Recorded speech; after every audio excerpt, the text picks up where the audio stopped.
स्वागत है आपका हमारे यूट्यूब चैनल में। और आज हम देखने वाले हैं जो री एग्ज़ाम होने वाला है हमारा 27 अगस्त को। उस एग्ज़ाम के दृष्टिकोण से आज हम देखने वाले हैं हिंदी आलोचना का विकास। यहाँ से हर साल जो है प्रश्न बनता ही बनता है। ये केवल 2 या 3 प्रश्न तो यहाँ से बनना 100% है। तो उसी दृष्टिकोण से हम देख रहे हैं। तो हम जल्दी जल्दी प्रारंभ करेंगे और 1 घंटे में पूरी जो भी यहाँ आलोचना है वह समाप्त करने का प्रयास करेंगे।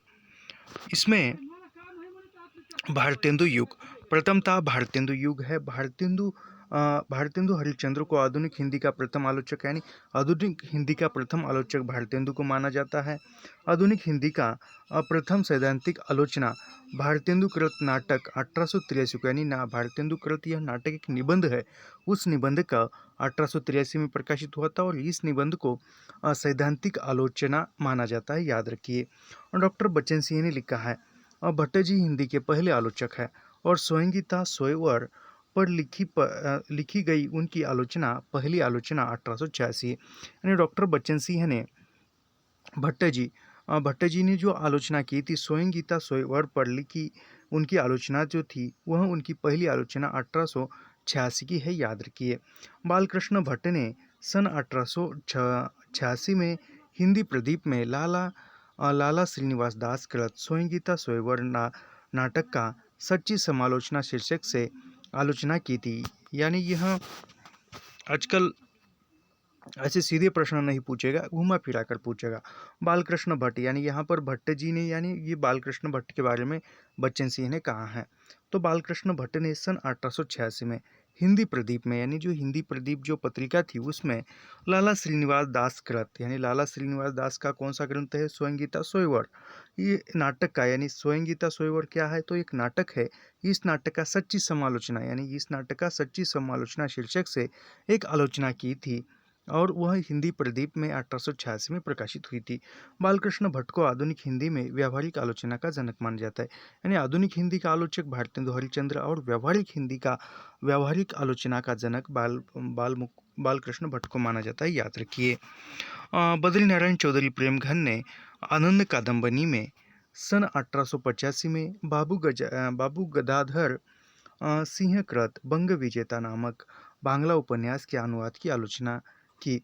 सन 1886 में बद्रीनारायण चौधरी प्रेमघन ने लाला श्रीनिवास दास कृत स्वयंगीता स्वयंवर की आनंद कादम्बिनी में आलोचना की। यानी बालकृष्ण भट्ट ने भी स्वयंगीता स्वयंवर की आलोचना की और बद्रीनारायण चौधरी प्रेमघन ने भी की है। इन्होंने 1886 में की है और उन्होंने बालकृष्ण भट्ट ने भी 1886 में की है।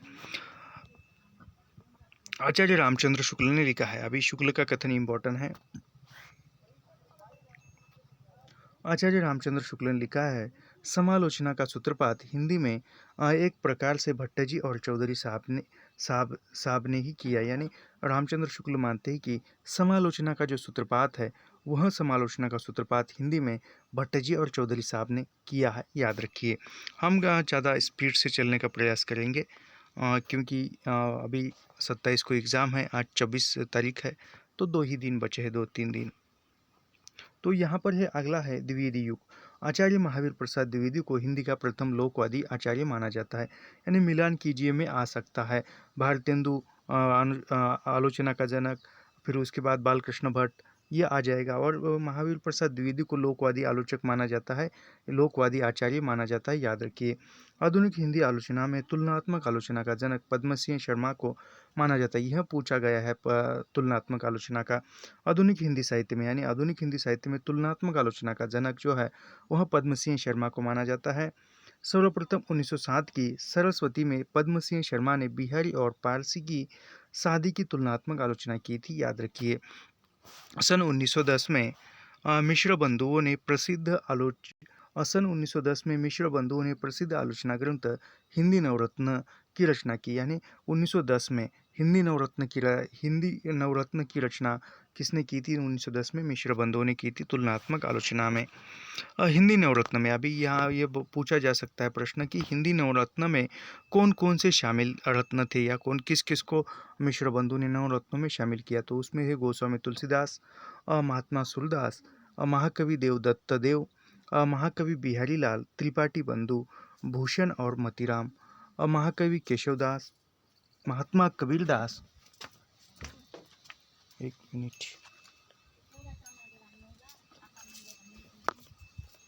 हट हट। चालतं त्याच्या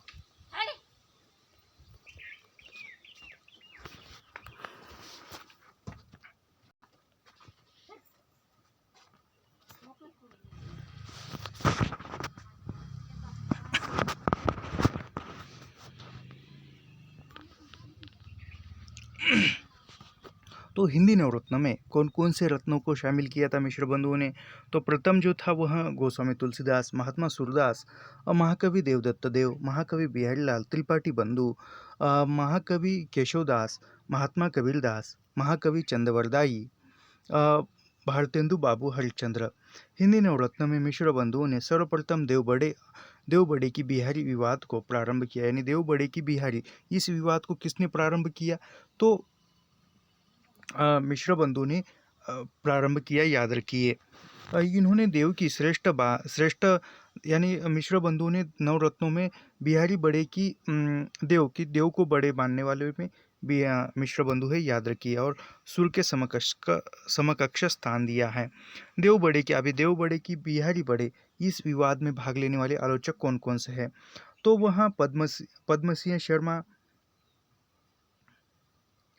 पद्मसिंह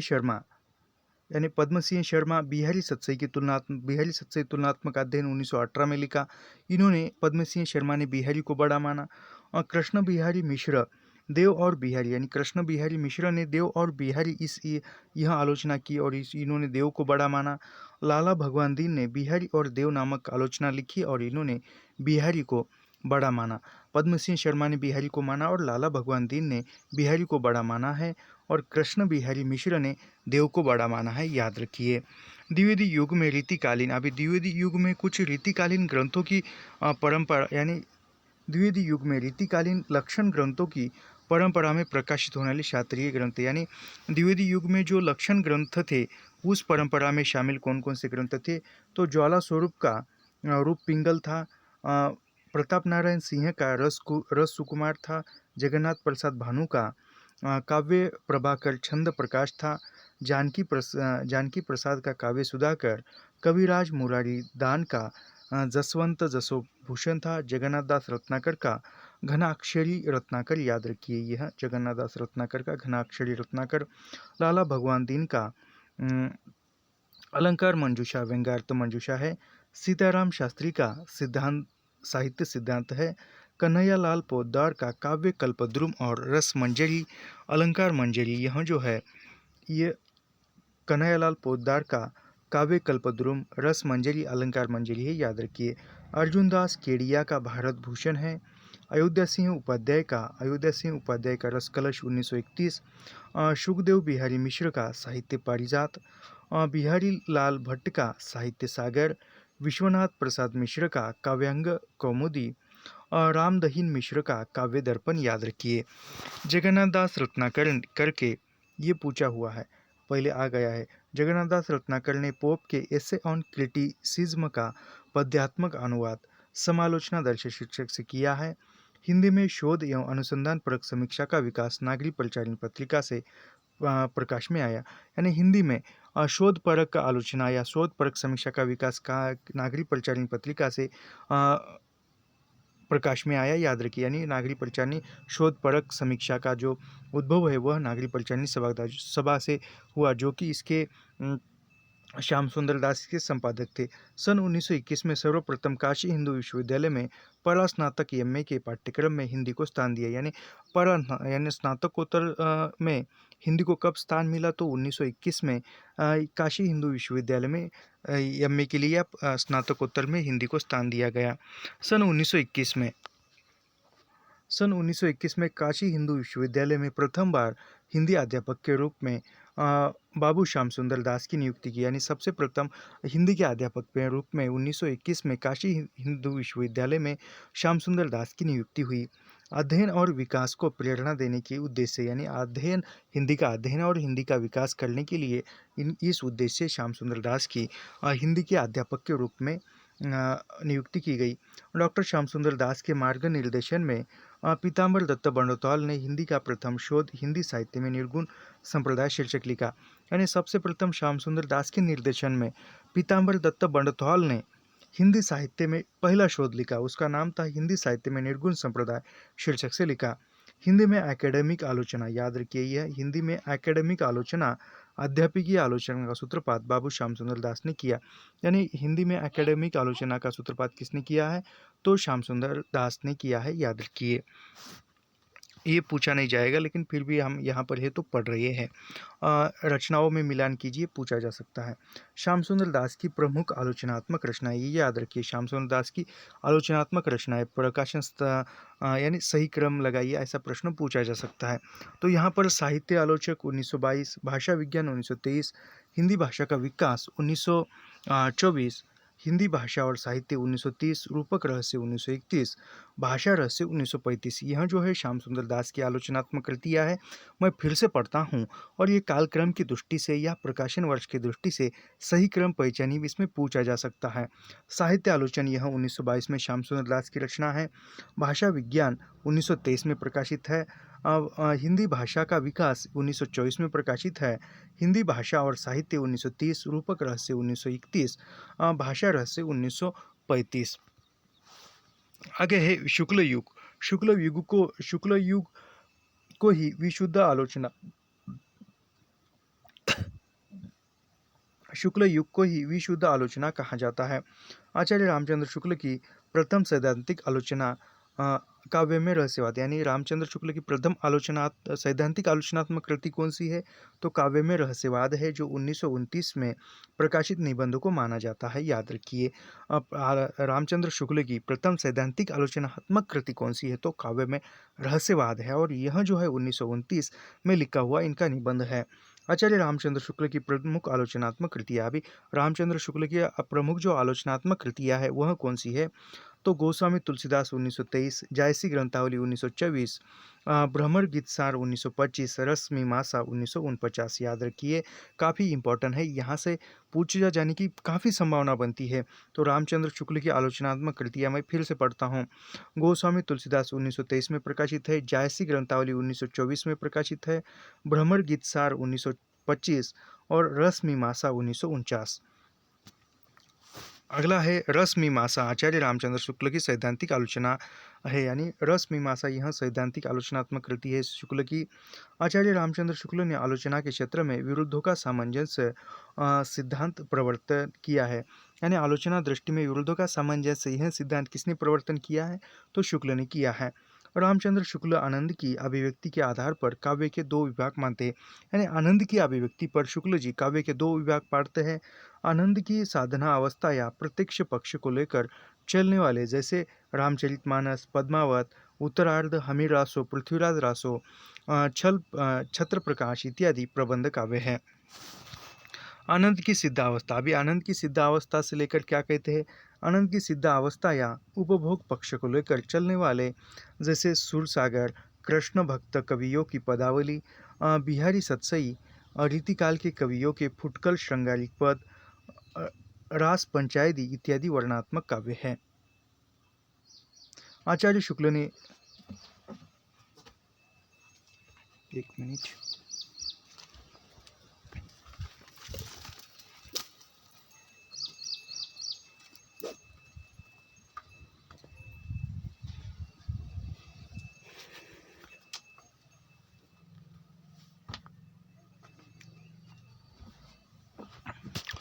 रामचंद्र शुक्ल ने कुछ रचनाओं का अनुवाद किया है, वह वो देखते हैं, क्योंकि यहाँ से भी पूछा जा सकता है और पूछा हुआ है। कल्पना का आनंद, कल्पना का आनंद यह किस रचना का अनुवाद किया है? तो एसेज ऑन इमेजिनेशन, इसका अनुवाद यह कल्पना का आनंद नाम से शुक्ल ने किया है, और ये मूल रचना एडिसन की थी। दूसरा है साहित्य, लिटरेचर का अनुवाद साहित्य नाम से किया, और यह जॉन हेनरी न्यूमैन की रचना है। आदर्श जीवन, यह plain living high thinking John Henry Newman की रचना है और इसका अनुवाद जो है plain plain living high thinking इसका जीवन आदर्श नाम से किया है। और विश्व प्रपंच का जो अनुवाद है यह रिटल ऑफ द यूनिवर्स हैकल की रचना है, याद रखिए। जयशंकर प्रसाद ने काव्य और कला तथा अन्य निबंध में कुछ आलोचनात्मक निबंध लिखे, यानी जयशंकर प्रसाद ने भी काव्य और कला ऐसे कुछ अन्य आलोचनात्मक निबंध भी लिखे हैं। जयशंकर प्रसाद ने लिखा है, जयशंकर प्रसाद का कथन है, काव्य आत्मा की संकल्पनात्मक अनुभूति है, आत्मा की मनन शक्ति की वह असाधारण अवस्था जो श्रेय सत्य को उसके मूल चारुत्व में सहसा ग्रहण कर लेती है। काव्य में संकल्पनात्मक अनुभूति कही जा सकती है। सुमित्रानंद पंत प्रथम छायावादी कवि है जिन्होंने छायावाद की कविता का बचाव में आलोचना लिखी है। छायावाद के बचाव में किसने आलोचना लिखी है? तो सुमित्रानंद पंत ने लिखी है, याद रखिए। सुमित्रानंद पंत के पल्लव के प्रवेश को छायावाद का घोषणा पत्र माना जाता है। यानी सुमित्रानंद पंत का जो पल्लव नामक काव्य संग्रह है, ग्रंथ है, उसको छायावाद का घोषणा पत्र माना जाता है, याद रखिए। पंत के अनुसार कविता हमारी परिपूर्ण क्षणों की वाणी है। यानी पंत जी क्या कहते हैं कि कविता जो है वह हमारे परिपूर्ण क्षणों की वाणी मानते हैं। पंत की आलोचनात्मक सुमित्रानंद पंत की आलोचनात्मक कृतियाँ देखिए, गद्य पद्य 1953, शिल्प और दर्शन 1961, छायावाद पुनर्मूल्यांकन 1965। यह सुमित्रानंद पंत की आलोचनात्मक कृतियाँ है। गद्य पद्य 1953, शिल्प और दर्शन 1961, छायावाद पुनर्मूल्यांकन 1965, याद रखिए। सूर्यकांत त्रिपाठी निराला ने लिखा है, अभी निराला ने लिखा है कि कविता परिवेश की पुकार है। यह सूर्यकांत त्रिपाठी ने लिखा है कि कविता परिवेश की पुकार है। सूर्यकांत त्रिपाठी निराला की प्रमुख आलोचनात्मक कृतियाँ, भी निराला का भी आलोचनात्मक कृतियाँ है, याद रखिए। रविंद्र कविता कानन, पंत और पल्लव 1928, प्रबंध पद्य, यानी निराला की जो आलोचनात्मक कृतियाँ है वह है रविंद्र कविता कानन, पंत और पल्लव 1928 और प्रबंध पद्य, याद रखिए। इतनी यह निराला की है। और पंत की जो है वह पंत की गद्य पद्य 1953, शिल्प और दर्शन 1961, छायावाद पुनर्मूल्यांकन, याद रखिए। निराला ने कवित्व को, यानी जो कवित्व छंद था उस कवित्व छंदों को निराला ने हिंदी का जातीय छंद कहा है। आचार्य रामचंद्र शुक्ल के अनुवर्तित आलोचक निम्न है, यानी रामचंद्र शुक्ल के समकालीन जो आलोचक है वह कौन कौन से थे, याद रखिए। और उनकी आलोचनात्मक कृतियाँ, कृष्ण शंकर शुक्ल की केशव की काव्य कला, कवि और रत्नाकर, उसके बाद विश्वनाथ प्रसाद मिश्र का काव्यांग कौमुदी, बिहारी की वांगभूति, बिहारी वांग्मय विमर्श, गोसाई तुलसीदास, हिंदी में नाट्य साहित्य का विकास। अगला है राम कृष्ण शुक्ल का प्रहलाद की नाट्यकला, व्रज रत्नदास का हिंदी नाट्य साहित्य, राम कुमार वर्मा का कबीर का रहस्यवाद, जनार्दन मिश्र का विद्यापति, याद रखिए। कृष्णानंद गुप्त का प्रसाद जी के दो नाटक,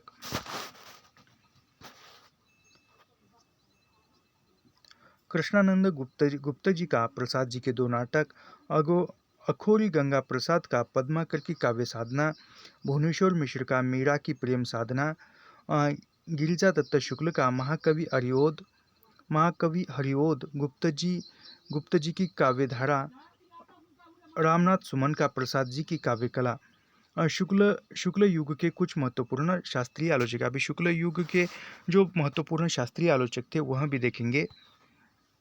जो जगन्नाथ प्रसाद भानु का रस रत्नाकर, अलंकार दर्पण, उसके बाद है गुलाब राय का नवरस, सिद्धांत और अध्ययन 1946, काव्य के रूप 1947, रमाशंकर शुक्ल रसाल का अलंकार पीयूष, नाट्य दर्पण, आलोचना दर्श, याद रखिए। ये रमाशंकर शुक्ल का याद रखिए, अलंकार पीयूष, नाट्य दर्पण और आलोचना दर्श। किशोरलाल गोस्वामी का याद रखिए, तो रस और अलंकार किशोरलाल गोस्वामी का है। कन्हैयालाल गुप्त का चरित्र चित्रण, पदुमलाल पूनालाल बख्शी का विश्व साहित्य और विश्व साहित्य विमर्श, सेठ गोविंददास का नाट्य कला मीमांसा। उसके बाद है अन्य, इसमें देखते हैं पुरुषोत्तम लाल का आदर्श और यथार्थ, विनोद शंकर व्यास का कहानी कला, लक्ष्मी नारायण सुधांशु का काव्य में अभिव्यंजनावाद 1936, जीवन के तत्व और काव्य के सिद्धांत याद रखिए। लक्ष्मी नारायण सुधांशु का यह जो आलोचनात्मक कृति है वह है काव्य में अभिव्यंजनावाद 1936, जीवन के तत्व और काव्य के सिद्धांत 1942। रामकुमार वर्मा के याद रखिए साहित्य शास्त्र 1955, साहित्य समालोचना 1938।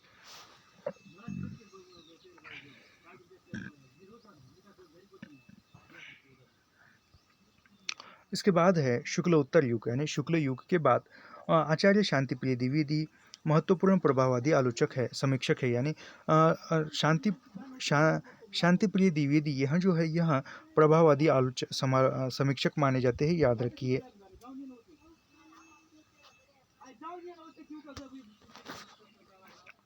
शांतिप्रिय द्विवेदी ने गांधी और रविंद्र की मानवतावादी दृष्टि को छायावाद की केंद्रीय चेतना माना, यानी शांतिप्रिय द्विवेदी ने गांधी और रविंद्र की मानवतावादी दृष्टि को छायावाद की केंद्रीय चेतना माना है। शांतिप्रिय द्विवेदी की प्रमुख समीक्षा कृति, यानी शांतिप्रिय द्विवेदी की कौन कौन सी प्रभाववादी आलोचना समीक्षा है, तो सामायिकी, हमारे साहित्य निर्माता और संचालनी, याद रखिए।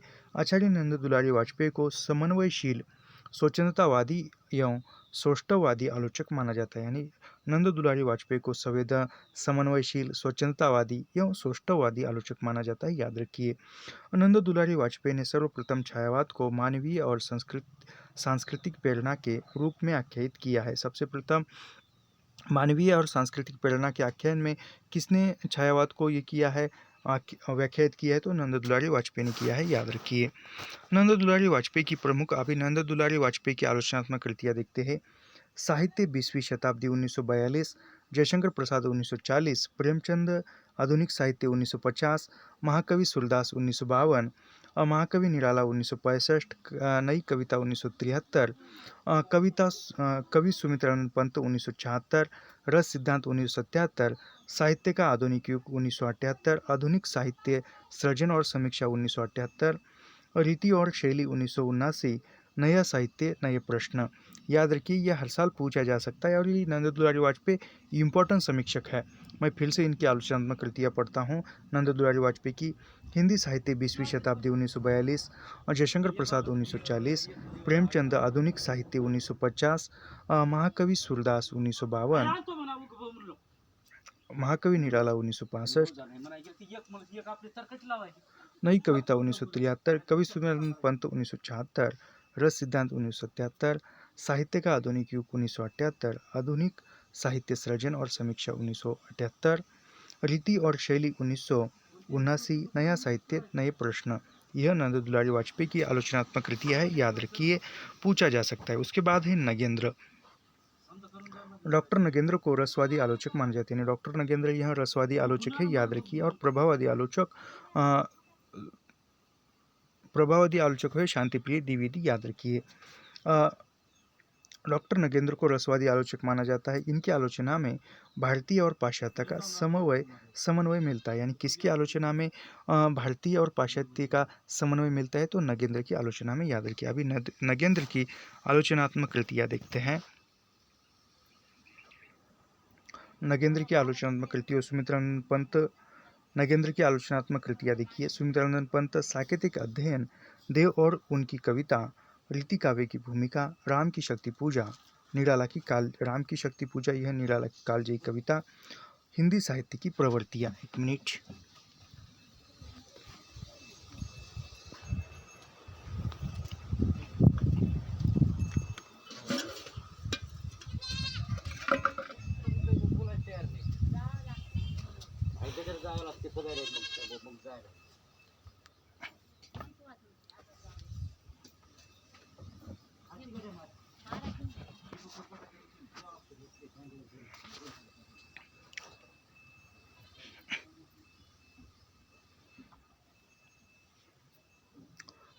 नगेंद्र की आलोचनात्मक कृतियाँ देखते हैं। सुमित्रानंद पंत, साकेतिक अध्ययन, देव और उनकी कविता, रीति काव्य की भूमिका, राम की शक्ति पूजा, निराला की कालजयी कृति, हिंदी साहित्य की प्रवृत्तियाँ, शैली विज्ञान, आधुनिक हिंदी कविता की मुख्य प्रवृत्तियाँ, भारतीय समीक्षा और आचार्य शुक्ल काव्य दृष्टि, रस सिद्धांत, नई समीक्षा, नई संदर्भ, कामायनी के अध्ययन की समस्या, आधुनिक हिंदी नाटक, भारतीय काव्यशास्त्र की भूमिका, सियाराम शरण गुप्त, भारतीय सौंदर्य शास्त्र की भूमिका, काव्य बिंब, साप्ताहिक समाजशास्त्र, ये नगेंद्र की कृतियाँ है, याद रखिए। आचार्य हजारी प्रसाद द्विवेदी को चीनमुखी मानवता के अन्वेषक रूप में माना जाता है, याद रखिए। हजारी प्रसाद द्विवेदी ऐतिहासिक सांस्कृतिक चेतना संपन्न मानवतावादी आलोचक है। यानी ऐतिहासिक सांस्कृतिक चेतना और मानवतावादी आलोचक कौन है? तो हजारी प्रसाद द्विवेदी है, याद रखिए। उसके बाद अभी यहाँ पर हजारी प्रसाद द्विवेदी की आलोचनात्मक कृतियाँ देखते हैं। ये पूछा गया। सुर साहित्य 1930, हिंदी साहित्य की भूमिका 1940, कबीर 1941, हिंदी साहित्य का आदिकाल 1952, सहज साधना 1963, कालिदास की लालित्य योजना 1965, मध्यकालीन बोध का स्वरूप 1970, याद रखिए। उसके बाद देखते हैं शुक्लोत्तर युग के अन्य आलोचक, यानी शुक्ल युग के बाद के आलोचक कौन कौन से हैं वह हम देखेंगे। तो यहाँ पर है जगन्नाथ शर्मा। डॉक्टर जगन्नाथ शर्मा की आलोचनात्मक कृतियाँ देखते हैं। कहानी का रचना विधान, हिंदी गद्य शैली का विकास। ये जगन्नाथ शर्मा की दो ही आलोचनात्मक कृतियाँ है, कहानी का रचना विकास और हिंदी गद्य शैली का विकास। डॉक्टर इंद्र मदान का देखते हैं। डॉक्टर इंद्रनाथ मदान का हिंदी कहानी अपनी जबानी, कविता और कविता, प्रेमचंद एक विवेचन, समकालीन आलोचना, प्रेमचंद एक विवेचन पूछा गया है, याद रखिए। ये जो प्रकाशन वर्ष के साथ सुमिलित प्रकाशन वर्ष के अनुक्रम से लगाइए, ऐसे प्रश्नों में आता है। इंद्रनाथ मदान की कृतियाँ, हिंदी कहानी अपनी जबानी, कविता और कविता, प्रेमचंद एक विवेचन और समकालीन आलोचना। डॉक्टर देवराज का देखते हैं। तो यहाँ पर छायावाद का पतन, साहित्य चिंता, आधुनिक समीक्षा और प्रतिक्रिया, यह जो है देवराज की कृतियाँ है, याद रखिए। छायावाद का पतन, साहित्य चिंता, आधुनिक समीक्षा और प्रतिक्रिया। डॉक्टर देवराज अलग है और डॉक्टर देवराज उपाध्याय अलग है, याद रखिए। देवराज की कृतियों में साहित्य का मनोवैज्ञानिक अध्ययन 1964 एक ही कृति है इनकी। लीलाचंद्र जोशी, साहित्य सृजना 1940, विवेचना 1948, विश्लेषण 1954, देखा परखा 1957, याद रखिए। यह लीलाचंद्र जोशी की आलोचनात्मक कृतियाँ हैं। साहित्य सृजना 1940, विवेचना 1948, विश्लेषण 1954 और देखा परखा। नलिन विलोचन शर्मा की कृतियाँ हैं। दृष्टिकोण, मानदंड, साहित्य का इतिहास दर्शन, हिंदी उपन्यास विशेषता प्रेमचंद, दिनकर और उनकी काव्य कृतियाँ, छायावाद और प्रगतिवाद, याद रखिए। ये नलिन विलोचन शर्मा की कृतियाँ हैं। हिंदी आलोचना में इलाचंद्र जोशी को विश्लेषणावादी आलोचक माना जाता है, याद रखिए। शुक्लोत्तर युग की महत्वपूर्ण शास्त्रीय समीक्षा निम्न है। अभी शुक्लोत्तर युग यानी शुक्ल युग के बाद की जो शास्त्रीय समीक्षा है उसके समीक्षक और उनकी कृतियाँ यहाँ पर हम देखने वाले हैं। यहाँ पर है सबसे प्रथम भगीरथ मिश्रा, काव्यशास्त्र 1963, काव्य मनीषा 1965, पाश्चात्य काव्यशास्त्र 1988, राममूर्ति त्रिपाठी की औचित्य दर्शन 1964, रस विमर्श 1965, लक्षणा और हिंदी काव्य में प्रसार 1967, काव्य तत्व विमर्श 1980, भारतीय काव्यशास्त्र के नए क्षितिज 1985, याद रखिए। और उसके बाद है भारतीय काव्य विमर्श 2001। उसके बाद है कुमार विमल का सौंदर्य शास्त्र के तत्व 1967 में प्रकाशित है। आलोचनात्मक कृति किसकी है? तो कुमार विमल की सौंदर्य शास्त्र के तत्व, याद रखिए। लीलाधर गुप्त की पाश्चात्य साहित्य आलोचन के सिद्धांत 1952। डॉक्टर देवराज उपाध्याय का रोमांटिक साहित्य शास्त्र 1951, ये पूछा गया है। रोमांटिक साहित्य शास्त्र डॉक्टर देवराज उपाध्याय का है, याद रखिए।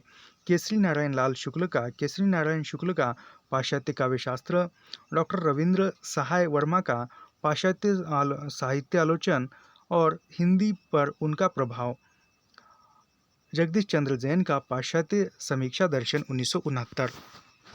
उसके बाद है अन्य आलोचक देखते हैं। शंकरदेव अवतारे काव्य प्रक्रिया 1977, भगीरथ क्षितिज का अभिनव साहित्य चिंतन 1977, रवि प्रकाश का हिंदी काव्य शास्त्र में रस स्वरूप 1981, प्रेमकांत टंडन का साधारणीकरण और सौंदर्यानुभूति के प्रमुख सिद्धांत 1983, देवनाथ शर्मा का पाश्चात्य काव्यशास्त्र 1984, विजेंद्रनाथ सिंह का भारतीय काव्य समीक्षा में वक्रोक्ति सिद्धांत 1984, शिव कुमार मिश्र का मार्क्सवादी साहित्य चिंतन 1973। उसके बाद है शुक्लोत्तर युग की महत्वपूर्ण अनुसंधानपरक आलोचना। अभी शुक्लोत्तर युग की जो अनुसंधानपरक आलोचना कृतियाँ है वह किन किन की है वह भी हम देखते हैं। यहाँ पर है रमा शुक्ल रसाल, हिंदी काव्यशास्त्र का विकास 1973 अनुसंधान परक है यह। डॉक्टर बलदेव प्रसाद मिश्र का तुलसी दर्शन 1938, माता प्रसाद गुप्त का तुलसीदास 1940, केशरी नारायण शुक्ल का आधुनिक काव्यधारा 1940, श्री कृष्णलाल आधुनिक हिंदी साहित्य का विकास 1941, डॉक्टर जगन्नाथ प्रसाद शर्मा का प्रसाद के नाटकों का शास्त्रीय अध्ययन 1943, दीनदयाल गुप्त का अष्टछाप और बल्लभ संप्रदाय 1944, डॉक्टर ब्रजेश्वर वर्मा का सूरदास 1945।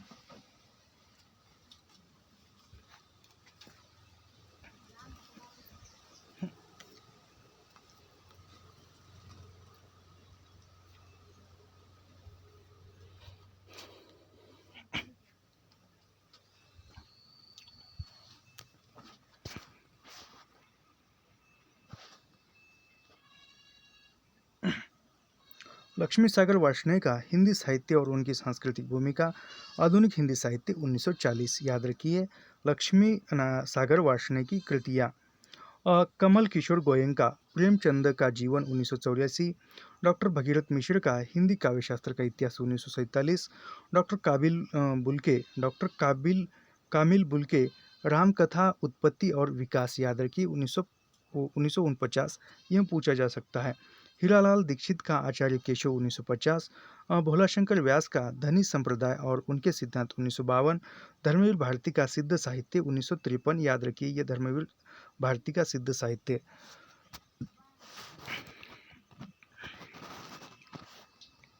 इसके बाद है शंभुनाथ सिंह का हिंदी में महाकाव्य का स्वरूप विकास 1955, डॉक्टर देवराज उपाध्याय का आधुनिक हिंदी कथा साहित्य और मनोविज्ञान 1955, डॉक्टर आनंद प्रकाश दीक्षित का काव्य में रस 1956, विनय मोहन शर्मा का हिंदी को मराठी संतों की देन 1956, शिव प्रसाद सिंह का सूर पूर्व ब्रज भाषा काव्य 1957, डॉक्टर उदय भानु सिंह का तुलसी दर्शन मीमांसा 1959, डॉक्टर मनोहर काले का आधुनिक हिंदी साहित्य और मराठी काव्यशास्त्र का तुलनात्मक अध्ययन 1961। याद रखिए महत्वपूर्ण है। उसके बाद है विजयपाल सिंह का केशव का आचार्यत्व 1964, श्रीराम शर्मा का दक्षिणी हिंदी का साहित्य 1970, और राममूर्ति त्रिपाठी का हिंदी निर्गुण साहित्य में तांत्रिक दृष्टि का संचार 1972।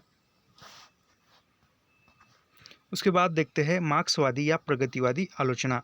मार्क्सवादी या प्रगतिवादी आलोचना क्या है यह भी देखते हैं। हिंदी का प्रथम मार्क्सवादी आलोचक शिवदान सिंह चौहान को माना जाता है। हिंदी का प्रथम मार्क्सवादी आलोचक कौन है तो शिवदान सिंह चौहान है। शिवदान सिंह चौहान द्वारा लिखा भारत में प्रगतिशील साहित्य की आवश्यकता 1937 शीर्षक निबंध को प्रथम मार्क्सवादी समीक्षा स्वीकार किया जाता है। यानी प्रथम मार्क्सवादी समीक्षा की कृति कौन सी है तो निबंध कौन सा है या निबंध है, और वह किसका है तो वह शिवदान सिंह चौहान का है, और वह भारत में प्रगतिशील साहित्य की आवश्यकता यह 1937 में प्रकाशित निबंध है। किसका है वह शिवदान सिंह चौहान का प्रथम मार्क्सवादी समीक्षा स्वीकार की जाती है। हिंदी के महत्वपूर्ण प्रगतिवादी मार्क्सवादी समीक्षक, यानी हिंदी के जो प्रगतिवादी समीक्षक है उसको भी मार्क्सवादी समीक्षक कहा जाता है, और जो मार्क्सवादी है उसको भी प्रगतिवादी कहा जाता है। याद रखिए। अभी यहाँ पर इसके मार्क्सवादी या प्रगतिवादी समीक्षक और उनकी कृतियाँ देखते हैं। प्रकाश चंद्र गुप्त का नया हिंदी साहित्य 1941, आधुनिक हिंदी साहित्य एक दृष्टि 1955, हिंदी साहित्य की जनवादी परंपरा 1953, साहित्य धारा 1955। शमशेर बहादुर सिंह की जो आलोचनात्मक कृतियाँ हैं वह हैं दो आप 1948, कुछ गद्य रचनाएं 1988, कुछ और गद्य रचनाएं 1979। याद रखिए शमशेर बहादुर की रचनाएं दो आप, कुछ गद्य रचनाएं, कुछ और गद्य रचनाएं। उसके बाद है रामविलास शर्मा। रामविलास शर्मा की ये महत्वपूर्ण है, रामविलास शर्मा इम्पोर्टेंट है। और इनकी कृतियाँ देखते हैं। प्रेमचंद 1941, भारतेंदु युग 1943, निराला 1946, प्रगति और परंपरा 1949, साहित्य और संस्कृति 1949, प्रेमचंद और उनका युग 1952, प्रगतिशील साहित्य की समस्याएं, आचार्य रामचंद्र शुक्ल और हिंदी आलोचना 1955, भाषा और समाज 1961, साहित्य स्थायी मूल्य और मूल्यांकन 1968, निराला की साहित्य साधना तीन भाग में है। प्रथम 1969, द्वितीय 1972 और तृतीय 1976।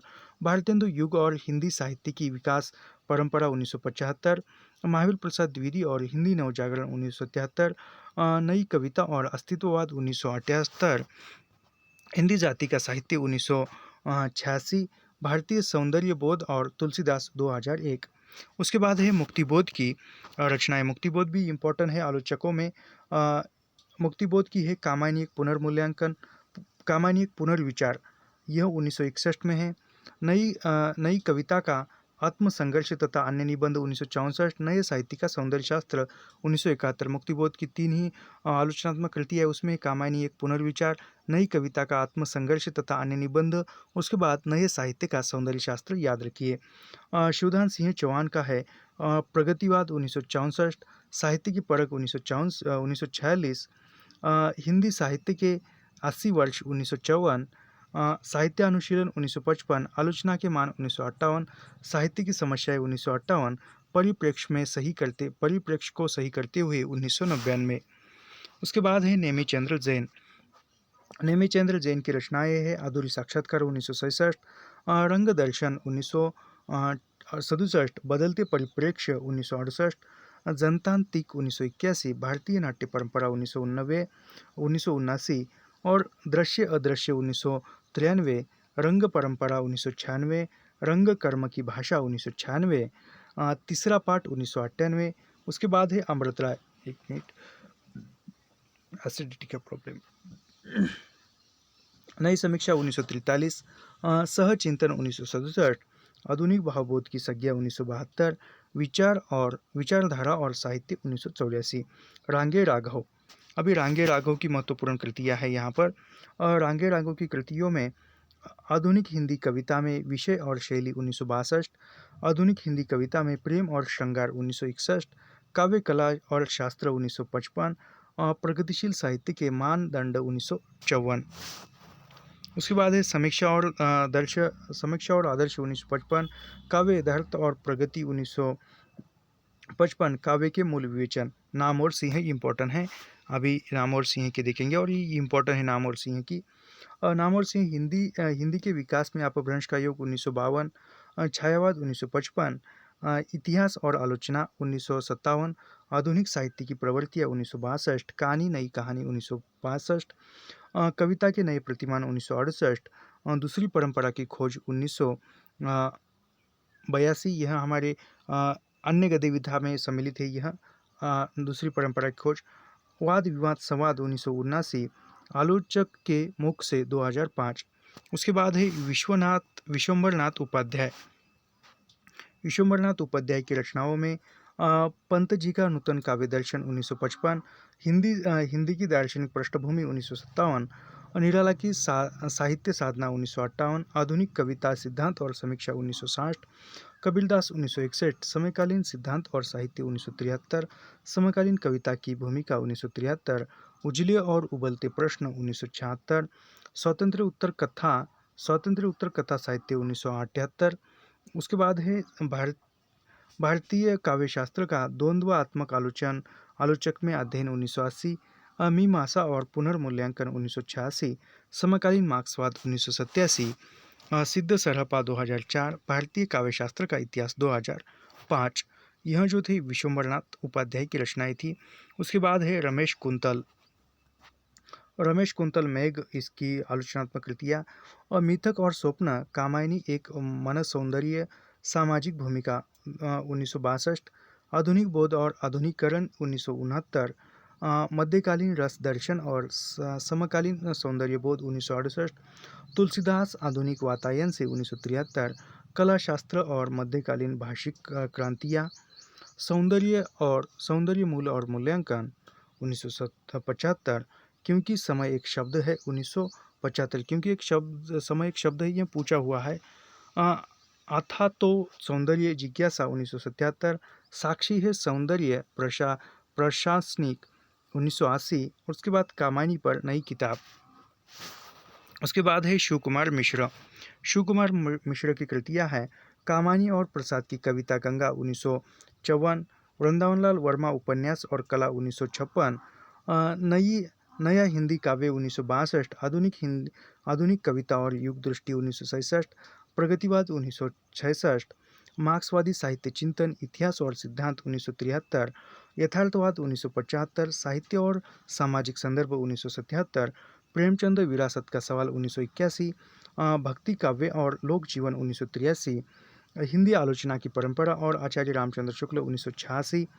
उसके बाद है आलोचना के प्रगतिशील आयाम 1977। यह शिव कुमार मिश्र की आलोचनात्मक कृतियाँ थी। उसके बाद देखते हैं विश्वंभरनाथ त्रिपाठी की आलोचनात्मक कृतियाँ कौन कौन सी है। तो विश्वनाथ त्रिपाठी की हिंदी आलोचना 1970, लोकवादी तुलसीदास 1974, मीरा का काव्य 1979, देश के इस दौर में हिंदी साहित्य का सरल इतिहास, पेड़ का हाथ केदारनाथ अग्रवाल, धनंजय वर्मा की है आस्वाद के धरातल 1969, निराला काव्य का पुनर्मूल्यांकन 1973, हस्तक्षेप 1975, आलोचना की रचना यात्रा 1978, आधुनिक कविता के बारे में 3 अध्याय 1984, और आधुनिकता के प्रतिरूप 1986, हिंदी कहानी का रचना शास्त्र 1986, और उसके बाद है हिंदी कहानी का सफरनामा 2001। फिर नंद किशोर नवल यह भी इम्पोर्टेंट है।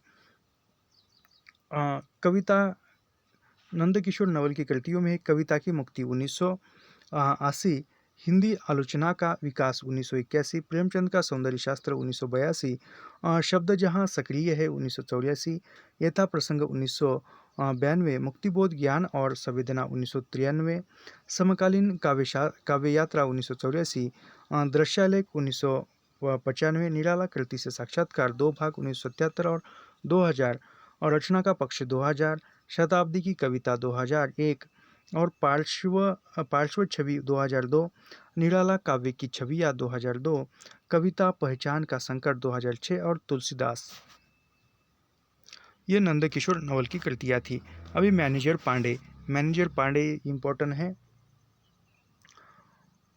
साहित्य और इतिहास दृष्टि 1981, शब्द और कर्म 1981, साहित्य के समाजशास्त्र की भूमिका 1979, और भक्ति आंदोलन और सुर काव्य 1993, आलोचना की सामाजिकता 2005, और अनभ्य सांचा 2012। शंभुनाथ कृतियाँ देखते हैं।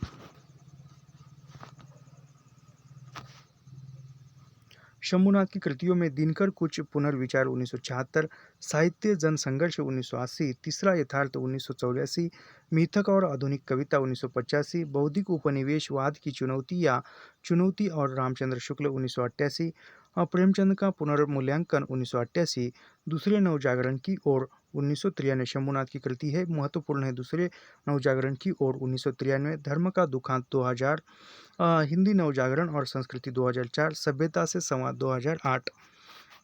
शिवदान सिंह चौहान ने 1946 में प्रकाशित अपने लेख साहित्य की परख में विजयी विश्व तिरंगा प्यारा को महान साहित्य कहने वाले अमृत राय और भारतेंदु को शेक्सपियर से भी बड़ा बताने वाले रामविलास शर्मा को विरोध करते हुए संकीर्ण राष्ट्रवाद और कुत्सित समाजशास्त्र के विरुद्ध टिप्पणी की थी।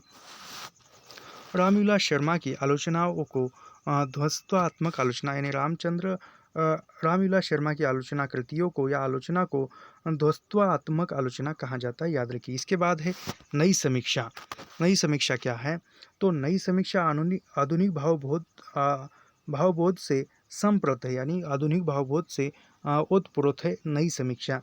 नई समीक्षा आज के परिवेश में व्याप्त विसंगति, तनाव, असहायता, निरुद्देशता, एकाकीपन, अजनबीपन, ऊब आदि का साक्षात्कार करते हुए एवं अस्मिता के संकट को झेलते हुए एक सीमा तक अनुभूति का प्रामाणिकता और व्यक्तित्व की अद्वितीयता को स्वीकार कर मानव मुक्ति का मार्ग खोजती है तथा रचना को भाषिक सर्जना मानकर काव्य भाषा के विश्लेषण पर विशेष बल देती है। हम इसका विश्लेषण नहीं करेंगे, सीधा हम बढ़ेंगे इनकी रचनाओं की तरफ। यानी नई समीक्षाओं में प्रथम कौन आते हैं तो आगे आते हैं। आगे का पूरा नाम था सच्चिदानंद हीरानंद वात्स्यायन और आगे का जन्म 1911 में हुआ था। इन्होंने तार सप्तक का प्रकाशन किया था। यह हमने देख चुके हैं सब कुछ। इनकी नई समीक्षा की कृति है त्रिशंकु 1945, आत्मनेपद 1960। आत्मनेपद निबंध भी है और आत्मनेपद इनका समीक्षा कृति भी याद रखिए। भवंती 1972, अंतरा 1975, अलवाल 1977, अद्यतन 1977, युग संधियों पर 1982, धारौल किनारी 1982, आधुनिक हिंदी साहित्य 1974। गिरजा कुमार मातुल की देखते हैं। गिरजा कुमार मातुल क्या आलोचना समीक्षा देखते हैं नई समीक्षा में। नई कविता सीमाएं और संभावनाएं 1967। डॉक्टर रघुवंश का देखते हैं साहित्य नया परिप्रेक्ष्य 1963। समसामयिकता और आधुनिक हिंदी कविता 1977। आधुनिक और सृजनशीलता 1980। भारती का काव्य 1980। कबीर एक नई दृष्टि, जैसी एक नई दृष्टि। लक्ष्मीकांत वर्मा का देखते हैं ग्रंथ नई समीक्षाओं में। तो नई कविता के प्रतिमान 1957, नए प्रतिमान पुराने निकष, यह लक्ष्मीकांत वर्मा की है, याद रखिए। उसके बाद है रामदर्श मिश्र। रामदर्श मिश्र की हिंदी समीक्षा के स्वरूप और संदर्भ 1974। आधुनिक हिंदी कविता के सृजनात्मक संदर्भ 1986। हिंदी उपन्यास एक अंतर यात्रा, हिंदी आलोचना का इतिहास। उसके बाद है विजय देवनारायण शाही, जायसी 1983, साहित्य और साहित्यकार का दायित्व 1983, छठा दशक 1987, साहित्य क्यों 1988।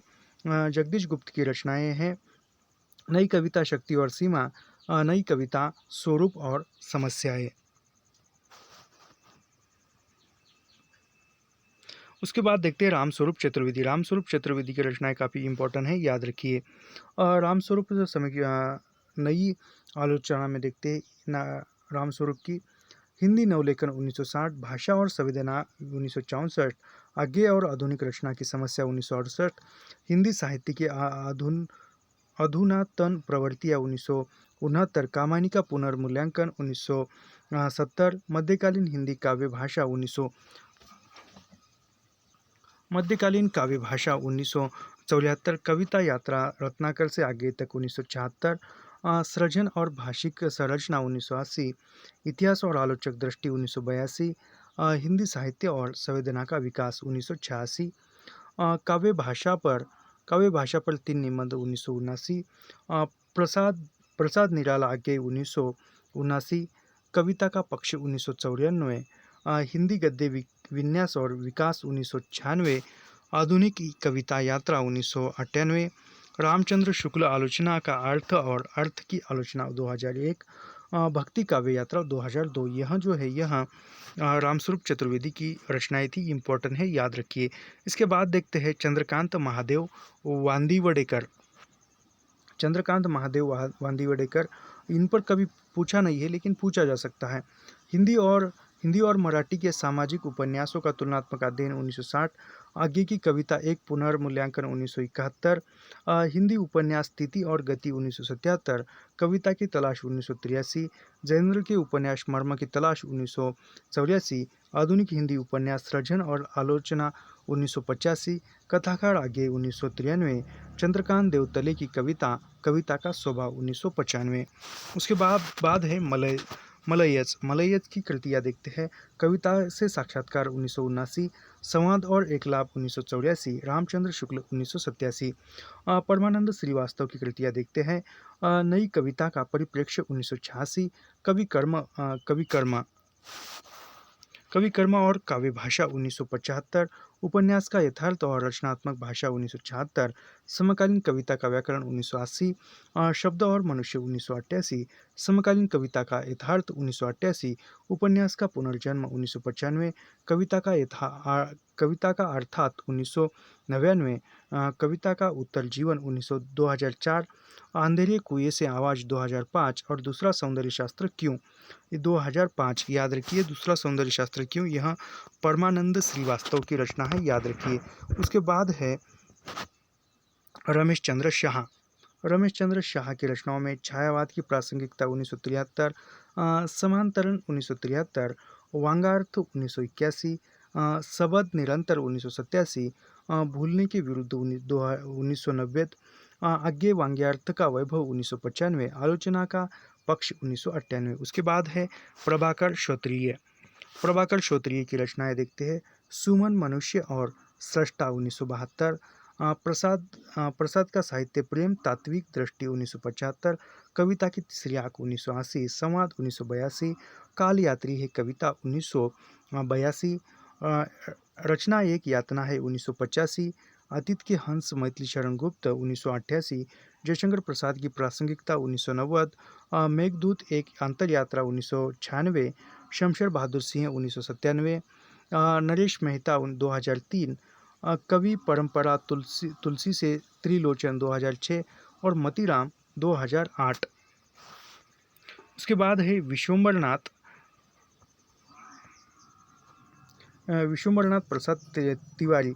ये नए साहित्य का तर्कशास्त्र 1975, आधुनिक हिंदी कविता 1977, समकालीन हिंदी कविता 1982। याद रखिए विश्वनाथ त्रिपाठी की नए साहित्य का तर्कशास्त्र 1975, आधुनिक हिंदी कविता 1977, समकालीन हिंदी कविता 1982, रचना के सरोकार 1987, गद्य के प्रतिमान 1996, कविता क्या है 1999। कविता क्या है वह निबंध शुक्ल का है, और कविता क्या है यह समीक्षात्मक कृति जो है वह विश्वनाथ प्रसाद त्रिपाठी के, याद रखिए। कुबेरनाथ राय 2007 और आलोचना के हाशिए 2008।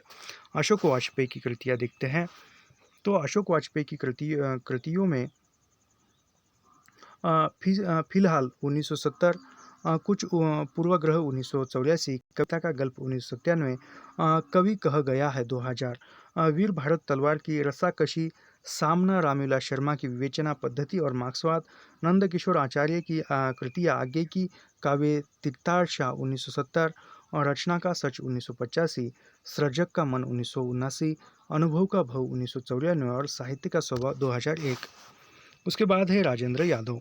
राजेंद्र यादव की कृतियाँ देखते हैं। उपन्यास स्वरूप और संवेदना, कहानी अनुभव और अभिव्यक्ति, कहानी स्वरूप और संवेदना, देवी शंकर अवस्थी का भक्ति का संदर्भ, विवेचन के रंग, आलोचना और आलोचना, रचना और आलोचना, नई कहानी संदर्भ और प्रकृति, आलोचना का द्वंद्व। उसके बाद है धर्मवीर भारती। धर्मवीर भारती की रचनाओं में सिद्ध साहित्य और मानव मूल्य और प्रगतिवाद एक समीक्षा, यह धर्मवीर भारती कृतियाँ है, याद रखिए। उसके बाद है कृष्णदत्त पालीवाल। कृष्णदत्त पालीवाल की रचनाएं देखती है। समीक्षात्मक, आधुनिकता, संवेदना और संप्रेक्षण, आगे होने का अर्थ 2011, आगे आगे अली की का आत्मदान 2012, आलोचक आगे की उपस्थिति, उत्तर आधुनिकता और दलित साहित्य, हिंदी आलोचना का सैद्धांतिक आधार, हिंदी आलोचना के नए वैचारिक सरोकार, मैथिली शरण गुप्त प्रासंगिकता के अंत सूत्र, सर्वशल दल सक्सेना का कर्म, सीय रामसम सब जग ज्ञानी, भवानी प्रसाद मिश्र का काव्य संस्कार।